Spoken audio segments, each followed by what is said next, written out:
இந்த பாலியல் குற்றங்கள் அப்படிங்கிறது நீங்கள் யோசித்து பார்த்தீங்கன்னா, இப்போ எங்கள் வீட்டில் பீரோ வேணால் பூட்டாத போயிட்டேன், ஒரு திருடன் வந்து எடுத்துகிட்டு போயிட்டான். இதுக்கு சட்டம் ஒழுங்கு சரியில்லைன்னு நான் சொல்ல முடியுமா? அது வந்து காட்டுக்கு போய் பாத்ரூம் போகிறேன்னா கூட கூடைக்கு துணைக்கு யாராவது போகணும்.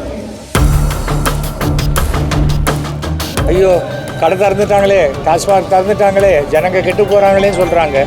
நாம் பண்ணுற தப்புக்கு அரசாங்கத்தையும் குறை சொல்லணும்.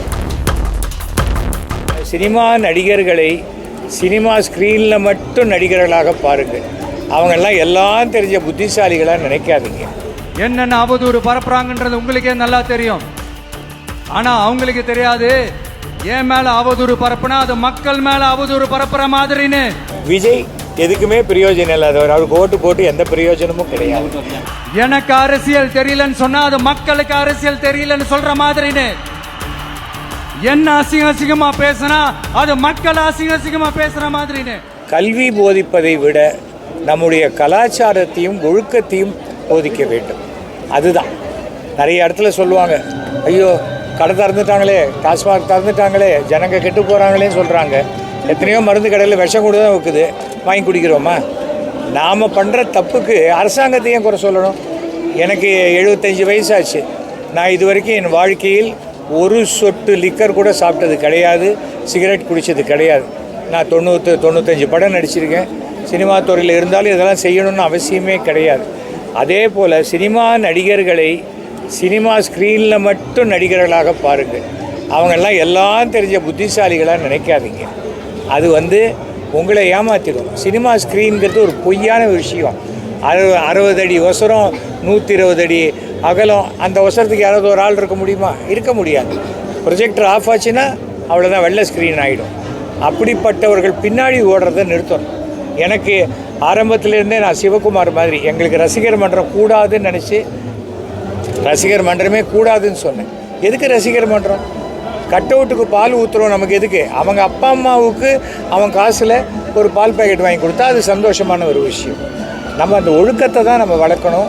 அதுதான் வாழ்க்கையில் சிறப்பாக இருக்கும். தமிழகத்தில் பாலியல் குற்றங்கள், இந்த பாலியல் குற்றங்கள் அப்படிங்கிறது நீங்கள் யோசித்து பார்த்தீங்கன்னா, இது வந்து சட்டம் ஒழுங்குக்கும் பாலியல் குற்றத்துக்கும் நீங்கள் யோசித்து பார்க்கணும். இப்போ எங்கள் வீட்டில் பீரோ வேணால் பூட்டாத போயிட்டேன், ஒரு திருடன் வந்து எடுத்துகிட்டு போயிட்டான். இதுக்கு சட்டம் ஒழுங்கு சரியில்லைன்னு நான் சொல்ல முடியுமா?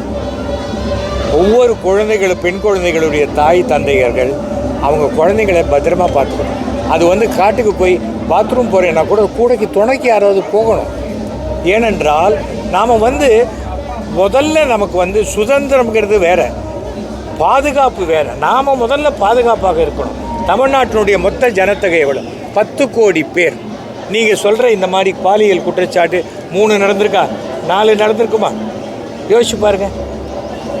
இதனால் ஆனால் பாலியல் குற்றவாளிகளுக்கு அந்த ஷூட்டட் சைட்டு மாதிரி தண்டனை உடனடியாக நிறைவேற்றப்பட்டு அவர்களுக்கு நேரடியான மரண தண்டனை. இந்த போலீஸ் என்கவுண்டர் பண்ணும்போது உடனே ஐயோ மனித உரிமையிலேருந்து ஓடி வந்துடுறாங்க. அது எப்படி நீ சுடலாம்?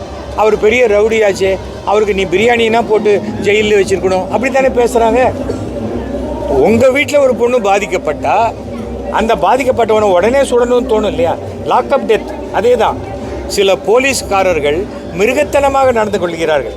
அவங்கள என்ன பண்ணுறாங்க? சஸ்பெண்ட் பண்ணுறாங்க. சஸ்பெண்ட் பண்ணக்கூடாது, அவங்கள சஸ்பெண்டே பண்ணக்கூடாது, டிஸ்மிஸ் பண்ணணும்.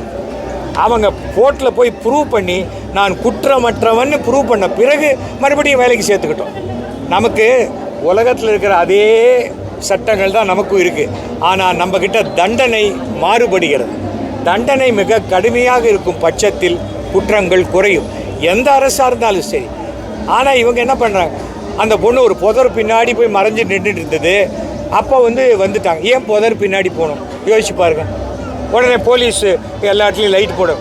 போலீஸ் தெருவிளக்கு போடுவாங்களா, புதருக்கு லைட் போடுவாங்களா? நான் ஒரு நியாயமான குடிமகனாக இருக்கிறேன். கட்சி கிச்சியெல்லாம் விட்டுருக்கேன். ஏன்னா எனக்கு அம்மா இருக்காங்க, மனைவி இருக்காங்க, மகள் இருக்கா, பேத்தி இருக்கா. நான் ஒன்றும் பொன் குழந்தையுடைய அருமை தெரியாமல் நான் பேசலை.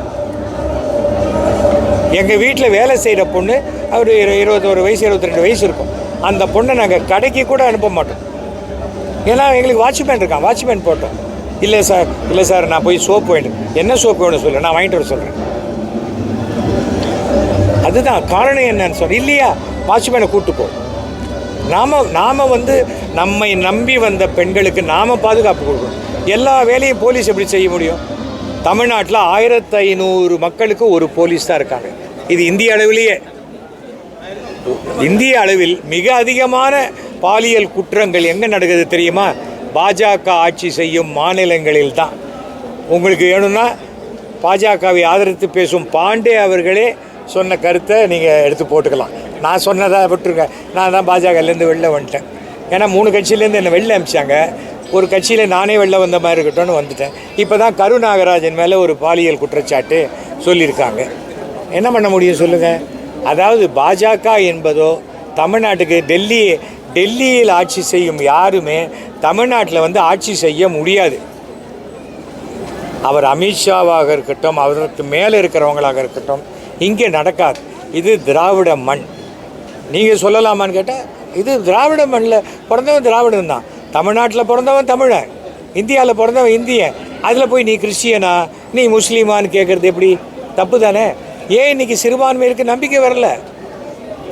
தொப்பி போட்டுட்டு கஞ்சி குடிச்சிட்டு போகிறாரு விஜய். ஆனால் பாண்டிச்சேரியில் ஒரு முஸ்லீமுக்கு கூட அவர் ஓட்டு கொடுக்கலையே. அப்புறம் அவர் என்ன சிறுபான்மை இருக்குது அவர் சாதகமாக பேசுவார்? அதுக்காக சொல்கிறேன்.